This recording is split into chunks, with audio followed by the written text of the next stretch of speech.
Olá, meus irmãos, a paz do Mestre esteja com todos vocês. Como que está o coração? Que Deus abençoe, que se porventura neste momento estiver angustiado, receba a paz de Deus. Se estiver meio deslocado, receba a presença de Deus. Se estiver perdido, meio sem rumo, que você possa receber direção de Deus e esperança de dias melhores. Esse é o desejo do meu coração para você e para a sua família. Vamos lá, vamos para a nossa conversa, vamos para aquilo que realmente importa, que o Senhor possa sempre falar conosco, sempre por intermédio das suas sagradas escrituras. E o texto hoje para a nossa breve reflexão encontra-se no livro de Atos dos Apóstolos, capítulo 2. Quero ler com vocês a partir do verso 38. Diz assim: Pedro respondeu: vocês devem se arrepender para o perdão dos seus pecados, e cada um deve ser batizado em nome de Jesus Cristo. Então receberão a dádiva do Espírito Santo. Essa promessa é para vocês, para seus filhos e para os que estão longe. Eu quero repetir isso. Essa promessa é para vocês, para seus filhos e para os que estão longe. Isto é, para todos que forem chamados pelo Senhor nosso Deus. Pedro continuou a pregar, advertindo com insistência a seus ouvintes: salvem-se dessa geração corrompida. Os que acreditaram nas palavras de Pedro foram batizados, e naquele dia houve um acréscimo de cerca de 3.000 pessoas. Glória a Deus, irmãos. Aqui, irmãos, começa a missão. Aqui é o Cristo em nós. Aqui é o derramar do Espírito Santo. Aqui é a presença do Pai depois da morte de Jesus se particionando, ou se eu posso falar, espalhando-se pelo corpo de Cristo, por meio dos apóstolos primeiro, e sofrendo acréscimo, o crescimento da igreja. Tentaram derrubar a igreja de Jesus, feita de homens e mulheres como eu e você que me ouve, falhos, cheios de problema, enfrentam crises, dificuldades, guerras, lutas, mas que tentam a todo custo e de forma incessante agradar o coração de Deus, fazendo o certo pelo certo, agindo pela transparência e pela lealdade, procurando uma melhora e um progresso da família, buscando uma melhoria, buscando a tão sonhada vitória. Eles foram atacados e receberam pedras logo no caminho, chamaram eles de bêbado, e Pedro tomou adiante e começou a falar, pregando. E a palavra fala que, no versículo antes, que aqueles que ouviram as palavras de Pedro, aquelas palavras partiram o coração de Deus. E isso é o que a palavra de Deus faz conosco. Ela quebranta o nosso coração a ponto de nós recebermos um propósito. E nesse momento eles perguntaram para Pedro: o que devemos fazer? E essa é uma questão, é uma indagação que muitos de nós carregamos, não é verdade, meus irmãos? O que devemos fazer? Bom, e eu quero começar contemporalizando, fazendo algumas aplicações pertinentes a nós. Porque no versículo 38 fala: Pedro respondeu. E a resposta pode ser um homem bom, de humilde coração, um homem que volta para casa cedo. 12 homens, e na verdade eles tinham um segredo que não era tão mais segredo: Senhor Jesus. E o que ele respondeu? Vocês devem se arrepender para o perdão dos pecados, e cada um deve ser batizado em nome de Jesus. Então receberão a dádiva do Espírito Santo. Eu quero dividir aqui, irmãos, em 3 partes. Por quê? Porque aqui está a resposta para a crise que aflige, para as nossas crises, para aquilo que deu errado no meio do caminho, para a circunstância adversa que temos enfrentando. Pedro respondeu. Essa é a resposta, irmãos. E ela é simples, ela se divide em 3 fatos, em 3 partes.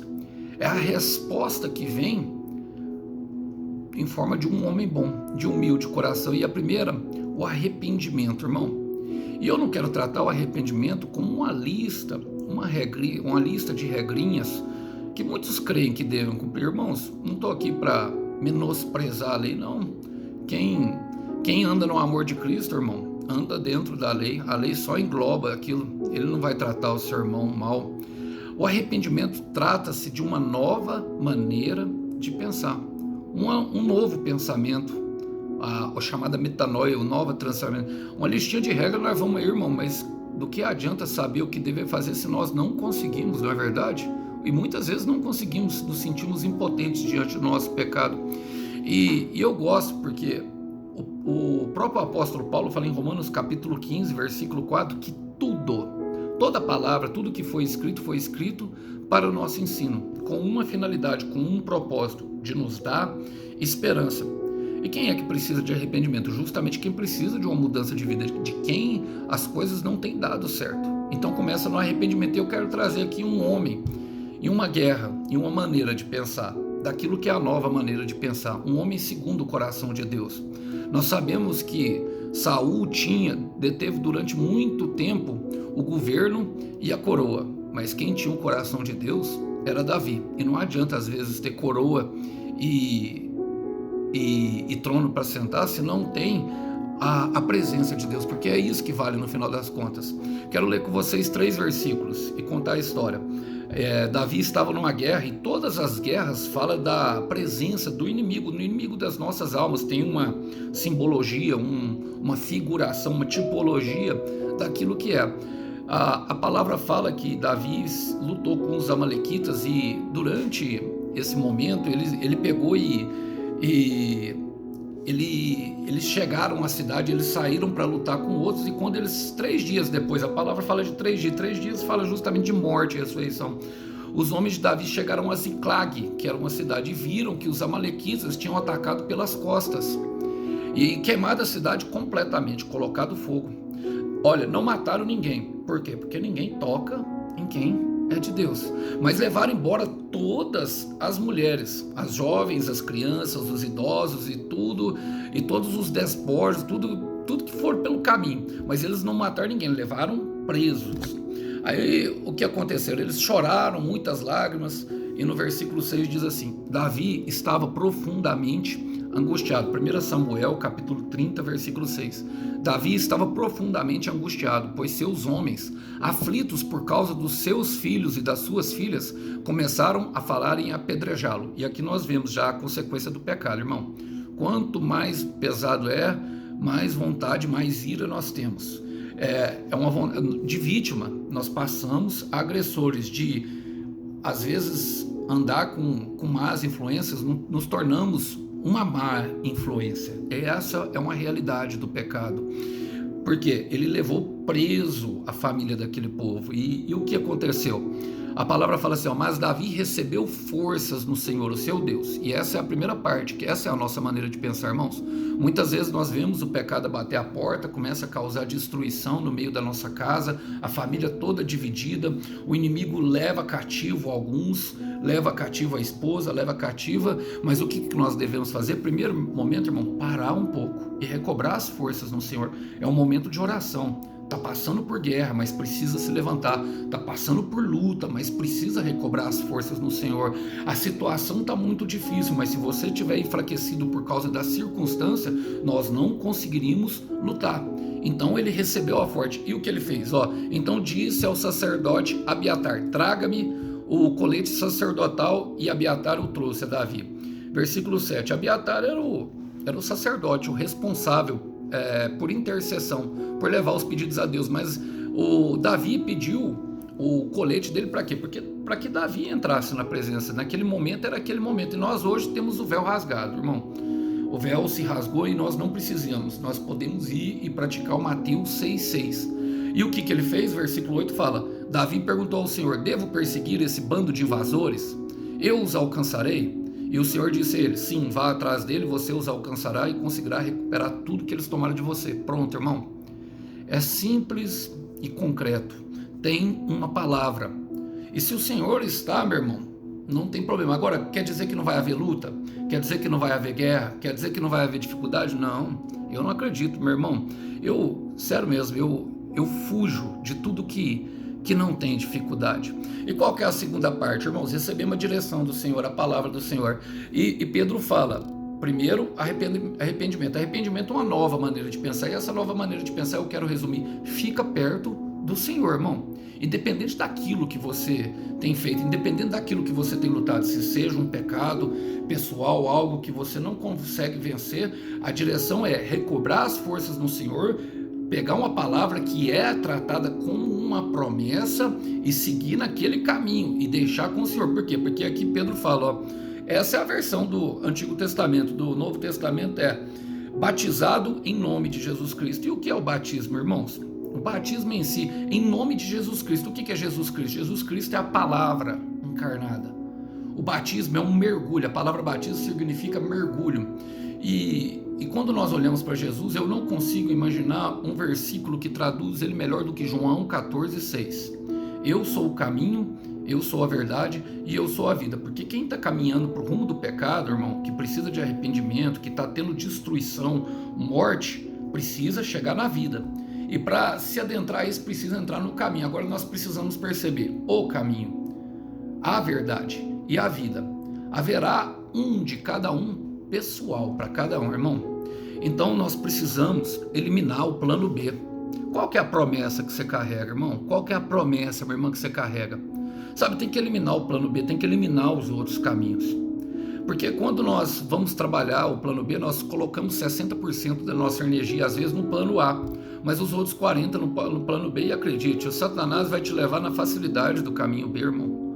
Então nós precisamos eliminar essa questão.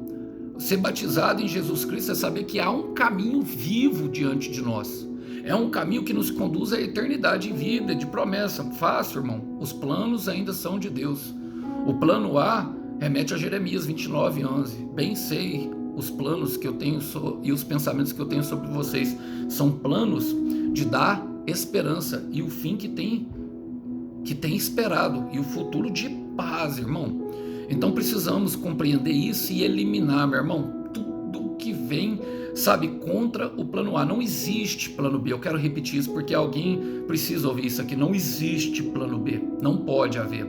Irmão, se entramos num casamento já com a disposição de divorciar, com a possibilidade de divorciar, provavelmente o divórcio vai acontecer. Se entramos num emprego pensando em outro emprego, pensando que há uma outra possibilidade, provavelmente vamos alcançar o desemprego. Se entramos num projeto pensando que se não der certo eu vou começar a trabalhar de Uber como eu, ou de uma... Irmão, você não vai conseguir manter o foco e a determinação que precisa. Por quê? Porque haverá muitas pedras no caminho. Davi, os filhos e as filhas começaram a falar em apedrejá-lo. Lembra da pregação, pedras no caminho? Então, sabe, pegue elas e faça como Samuel, levante um altar de gratidão a Deus. 1 Samuel 7, versículo 12, até aqui o Senhor tem nos ajudado. Esse é o batismo, porque fala assim, no final, receberão a dádiva do Espírito Santo. E é isso que nós precisamos, meu irmão. Por quê? O Espírito Santo, Colossenses 1, versículo 7, Cristo em nós. É tudo que nós precisamos, irmão. É dele em nós. Quando eu percebo ele em mim, eu percebo que vai ficando tudo bem, sabe? Às vezes a dúvida se transforma em fome. Quando ele está em mim, a dúvida se dissipa. Eu percebo que tudo fica bem quando eu percebo ele em mim, sabe? Ajeitando as coisas paulatinamente. E entenda, irmão, o processo de arrependimento contra o pecado é um passo de cada vez. Se Jesus arrancar toda impureza e tudo de uma vez só, nós caímos para trás, irmão, morto. Nós não damos conta de suportar. Tamanho há o lixo de cada um, dentro de cada um de nós, lixos emocionais, feridas, traumas. Precisamos de cura. E o Espírito Santo é justamente esse que vai nos conduzir, o Paracletos. O Paracletos, que é na linguagem do grego para o Espírito Santo que Jesus traduziu, é de alguém que vai andar em nós, junto com nós, coladinho em nós. É como se fosse um personal trainer do céu, irmão. Naquele momento que você está pensando em desistir, naquele momento em que a vontade de desistir vai aumentando e a vontade de continuar vai diminuindo, vem aquela voz na mente: desistir não pode fazer parte dos planos. Eu quero repetir: desistir não pode fazer parte dos planos. E no momento que nós caímos no mesmo pecado, na mesma cilada do inferno, que sempre armou para nós, ele é o que leva as nossas lágrimas como gemidos inexprimíveis. E Cristo é o nosso advogado, a qual se achega diante do Pai. Quando o Pai olha para nós, ele vê Cristo em nós. Ele vê o sacrifício do seu Filho. ele vê que ele esmagou a ira dele na cruz do Calvário sobre o nosso pecado, e que nós estamos aqui querendo e lutando para isso. Então esse é o Espírito Santo, é esse, meu irmão, sabe, a dádiva de Deus, esse é o verdadeiro propósito, esse é o verdadeiro presente. As demais coisas, consequências, serão acrescentadas. Não confunda propósito com consequências. Muitas vezes eu vejo as pessoas confundindo o propósito da restauração do casamento. Isso, meu irmão, é promessa. Propósito é justamente a dádiva de Deus, a verdadeira dádiva, Ele, para que tudo nos vai bem. Quando nós percebemos Ele em nós, tudo fica bem. E olha, essa é a verdadeira promessa, e Pedro fala, essa é a promessa, é para vocês, para seus filhos e para os que estão longe, isto é, para todos que forem chamados pelo Senhor nosso Deus. Pedro, ele retrata que vai transbordar, irmãos. Ele dá uma dinâmica de que é para os nossos filhos, ou seja, as nossas gerações posteriores vão ser atingidas, para aqueles que estão longe, aí são gerações anteriores que antecederam pai, mãe, irmãos que estão do lado, amigos que se foram, que se desviaram pelo meio do caminho, e todos os outros que nós encontrarmos no meio do caminho, irmão, você pode ter certeza que eles vão receber uma porção disso que está em nós, porque maior é o que está em nós do que o que está no mundo, irmão. Não se engane, esse Espírito, ele é poderoso e ele flui, transborda além de nós. Como que nós nos enchemos? Paulo fala, irmão, salmodiando, cantando um hino, palavra, você ouvindo essa pregação, você já está enchendo. A oração pela promessa, a oração pelo propósito, tudo, irmão. Falar com Deus, e para falar com Deus não pode ter pressa, eu já falei isso, e é bom que nós saibamos disso. Para falar com Deus não é bom ter pressa. E eu sempre gosto de um versículo a qual Paulo está exortando o seu discípulo Timóteo, e ele fala justamente o segredo de tudo, irmão, porque o segredo é nós aprendermos a amarmos. Eu vejo que uma das maiores dificuldades do arrependimento é justamente, parece que nós precisamos carregar aquela culpa, aquele fardo, sabe? É porque nós fizemos o errado, então tem a necessidade do castigo. Isso está imputado em nós, é algo que vem, e o acusador, ele vem sobre a nossa mente. Então, sabe, cuidar de si mesmo, amar a si mesmo, exige justamente o auto-perdão, para que nós não venhamos nos auto-sabotar, para que nós continuamos em frente. Por quê? Porque a nossa caminhada é em frente, irmão. Para-brisa é maior do que retrovisor. Eu quero repetir isso. Para-brisa é maior do que retrovisor. Eu estou pregando aqui para pessoas que constantemente têm oscilado, têm se tornado inconstante porque têm olhado para trás, porque está difícil, porque têm almejado um plano B, porque têm vivido entre um e outro. Bom, e você às vezes até pensa que não é digno. Eu estou pregando para pessoas que pensam que não é digno, que Deus não ama. Uma mentira do inferno, irmão. Por quê? Porque a salvação vai transbordar além de você. Fala, essa promessa é para você. Olha que enche. Olha o que Paulo fala para Timóteo, 1 Timóteo capítulo 4, versículo 16, ele fala, tem cuidado de ti mesmo. Ou seja, primeiro eu. Repita comigo, eu sou o segundo. Eu já falei isso para vocês, mas eu quero que você repita, irmão. Eu sou o segundo e Deus me ama. Deus me ama. Então, tenha cuidado de ti mesmo e do teu ensino. Do teu ensino, ou seja, daquilo que nós estamos ensinando e daquilo que nós estamos aprendendo. Ele fala, persevera nessas coisas. É nessas coisas que nós devemos perseverar. Porque fazendo isso, Paulo fala, te salvarás tanto a ti mesmo quanto aos que te ouvem. Ou seja, haverá uma salvação que transborda de ti. Olha que quando nós percebemos Cristo em nós, irmãos, é automático. Nós começamos a declarar. As palavras mudam, o comportamento muda, as coisas vão mudando. É através de uma busca paulatina, um passo de cada vez. E olha, Pedro continuou a pregar, a palavra não continuou. Por quê? Porque tem que ter um cuidado, tem que ter algo, irmão. Ele fala, continuou a pregar, advertindo com insistência seus ouvintes. Irmão, você quer alcançar pessoas Você quer alcançar a sua família, você vê que a sua família está num campo, você se sente excluído mesmo dentro da sua própria casa, você vê que é como se você estivesse no terreno do inimigo, você percebe que no seu trabalho, sabe, aquilo não bate, aquilo não preenche teu coração. Essa palavra é para você, irmão. Ele fala, olha, Pedro continuou a pregar, advertindo com insistência os seus ouvintes: salvem-se dessa geração corrompida. O que quer dizer isso, irmão? Afaste-se, não dê acesso às suas emoções. Olha, influências fora do propósito devem ficar para trás, mesmo se for sua família, mesmo se for pastor, qualquer um. Fora do propósito deve ficar para trás. Nós, é uma ação nossa, nós devemos nos salvar dessa geração corrompida. Quero ler com vocês, para vocês verem, porque isso é muito sério para Deus, irmãos, é algo muito sério.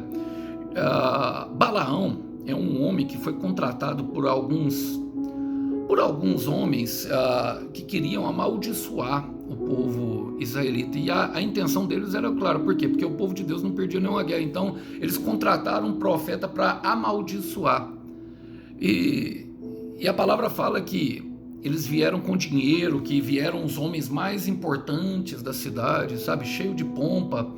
E olha o que Deus fala para Abraão em Números capítulo 22, versículo 9.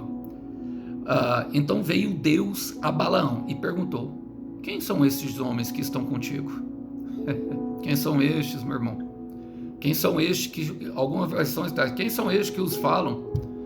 Então, irmão, influência vai ter de tudo quanto é jeito contra aquilo. E não se engane, aquilo que Deus colocou dentro do teu coração, a dificuldade é grande. O inimigo se levanta, usa pessoas.